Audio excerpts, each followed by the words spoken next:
स्वरूप योग हा एक वेगळा अध्यात्मातला एक विषय आहे.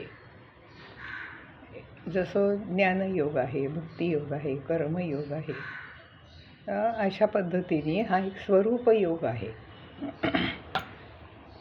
आणि समर्थांच्या बाबतीमध्ये असं म्हटलं आहे, समर्थांनी तर काही संप्रदाय स्थापन केला नव्हता, पण त्यांची जी विचारपद्धती होती, मठ वगैरे स्थापन केले होते, मठाधिपती नेमलेले होते. आणि या सगळ्यामध्ये असं होतं की त्यांना मठाधिपती तयार करण्याकरता उत्तम गुणांची माणसं असायला पाहिजेत.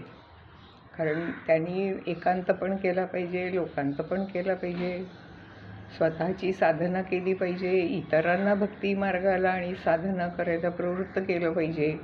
अशा पद्धतीचा अत्यंत उत्तम गुणयुक्त नेतृत्व शक्ती अंगात असलेला असा समाज शिक्षक त्यांना तयार करायचा होता.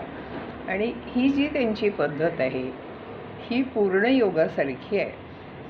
आपल्याला अनेक ठिकाणी असं आढळून येईल की स्वतःवरती गेलो, स्वतःला साक्षात्कार झाला की स्वतः हिमालयात निघून जायचं एकांतामध्ये आणि आपली आपली साधना कंटिन्यू करायची, असा काही त्यांचा विचार नव्हता. तर त्यांचा विचार असा होता की आपण आलो आहे वरपर्यंत, खालच्यानं वर येता येत नाही आहे, तर आपण मदत करून त्यांना वरती ओढायचं किंवा त्या परब्रह्माला, त्या अंतिम पॉईंटला, त्या स्वरूपाला सामान्य माणसांपर्यंत खेचून आणायचं. हा पूर्णयोग आहे. आणि ज्याला कोणी पूर्णयोग म्हणतं किंवा द्विदेह अवस्था म्हणतं, जीवनमुक्त अवस्था म्हणतं, नित्यमुक्त असे शब्द वापरतात. आणि ते सगळे ह्या स्वरूप योगामुळे ज्या वेळेला ह्या स्थिती प्राप्त होतात त्यावेळेला ते इतरांना वरती घेऊन जातात. आता अध्यात्मामध्ये असं आहे की तुम्ही कोणत्याही स्थितीपर्यंत पोचलात तरी त्याच्या पुढची स्थिती आहे. म्हणजे तुम्ही आलाय इथपर्यंत, तर आलो आहे मी, हे मला कळलं, म्हणजे ह्याचा अर्थ अजून पुढे जायला पाहिजे. म्हणजे स्वरूप शब्द वापरल्यानंतर त्याच्याही पुढे स्वस्वरूप असाही शब्द वापरला. आता स्वरूपामध्ये स्व आहे, आता आणखीन स्व काय? तर अगदी स्वतःचं अंतिम जो आहे ते स्वरूप, म्हणजे अजून स्वरूपापेक्षा वरची स्टेज. आणि म्हणून आपण असं म्हणतो की जे अलक्ष्य आहे त्याला लक्ष्य करा. आता जे अलक्ष्य आहे त्याला लक्ष्य कसं करणार, हीच तर गंमत अध्यात्मामध्ये आहे.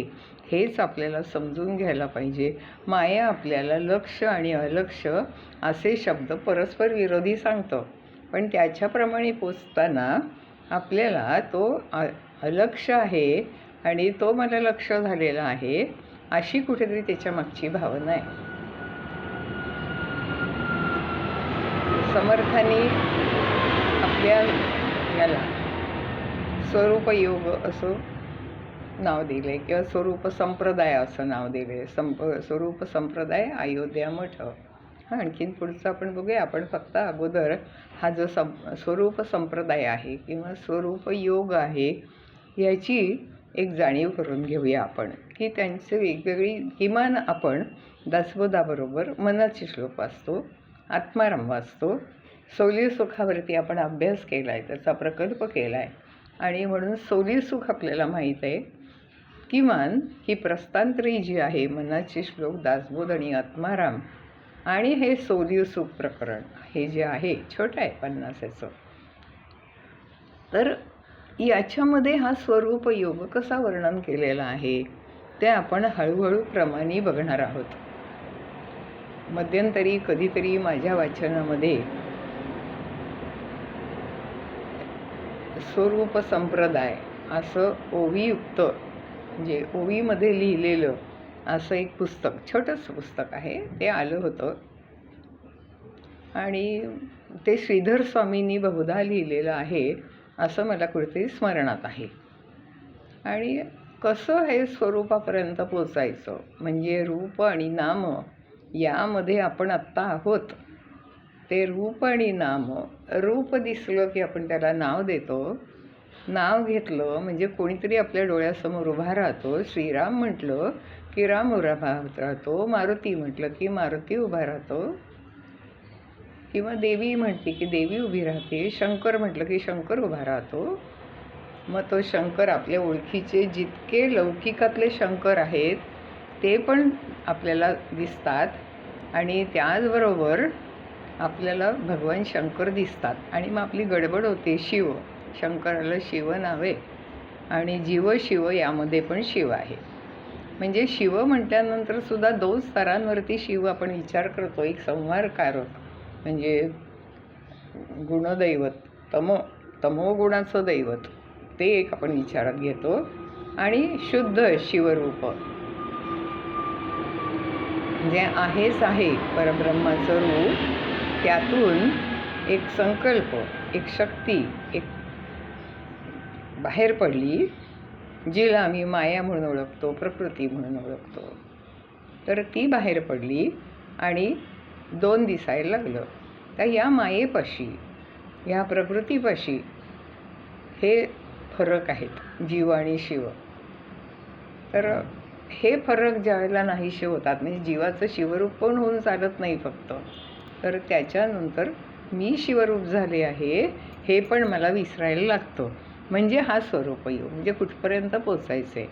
समर्थांनी वेगवेगळ्या पद्धतीने याची मांडणी केली आहे. बद्ध म्हटलं, मुमुक्षु म्हटलं, साधक म्हटलं, सिद्ध म्हटलं, आणि मग तो मुक्त झाला. सिद्ध झाल्यानंतर तो मुक्त होतो.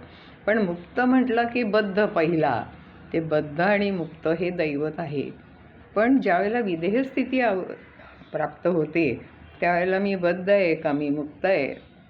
जसं प्राणायाम सांगताना प्राणायामाचे 3 प्रकार सांगितले. एक पूरक, एक रेचक आणि तिसरा कुंभक. कुंभकामध्ये 2 प्रकार सांगितले, एक अंतरकुंभक आणि बाह्य कुंभक. मग आणखी एक पुढची स्थिती येते की त्याला केवल कुंभक म्हणतात. श्वास घेतोय, सोडतोय, का आत थांबवलाय का बाहेर थांबवलाय हे आपल्याला कळत नाही. असं ज्या वेळेला होतं त्यावेळेला आपण अंतिम स्थितीला पोचलोय. मग जे निर्वाच्य आहे ते मी शब्दात वर्णन करायला लागले, माझा अनुभव शब्दात वर्णन केला की तो खालच्या पातळीवर उतरला. त्याची जी अंतिम पातळी, जे स्वरूप योग किंवा स्वस्वरूप याच्याशी मी जुळलेली होते, ती अवस्था माझी नक्कीच ढळते. आणि हा काय जो विचार आहे तर हाच आपण हळूहळू बघून घेणार आहोत. आणि म्हणून पहिल्यांदी स्वरूप संप्रदाय किंवा स्वरूप योग.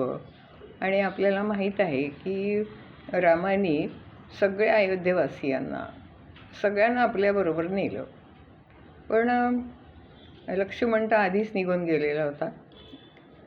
आपल्याला शिक्षा फक्त एकच, आणि ती म्हणजे हे मृत्यू, देह सोडणं.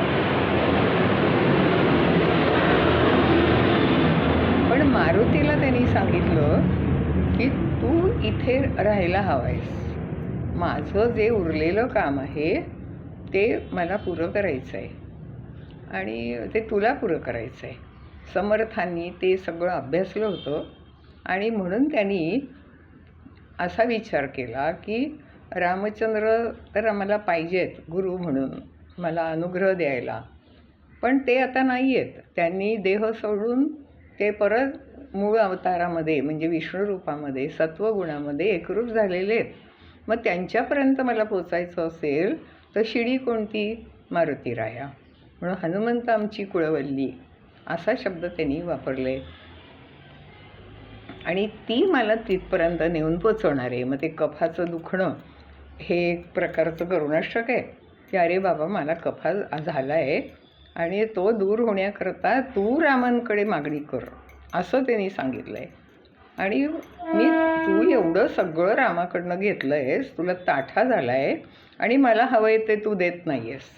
असं एक प्रेमळ भांडण त्यांनी मारुतीरायाशी केलं आणि मग असा त्याचा शेवट केला आहे मारुतीरायानी.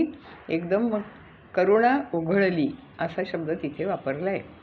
म्हणजे जे त्यांना पाहिजे होतं आणि पुन्हा समर्थांना कफाचं दुखणं जायला पाहिजे होतं, ते त्यांना सहन करता येत नव्हतं दुखणं म्हणून का तर नाही, समाजाचं काय त्यांना करायचं होतं, त्याच्याकरता तब्येत ठीक राहायला पाहिजे होती म्हणून कफाचं दुखणं, किरकोळ दुखणं किंवा अगदी तीव्र दुखणं हे कशाला जायला पाहिजे होतं, कामामध्ये ते बाथा आणत होतं.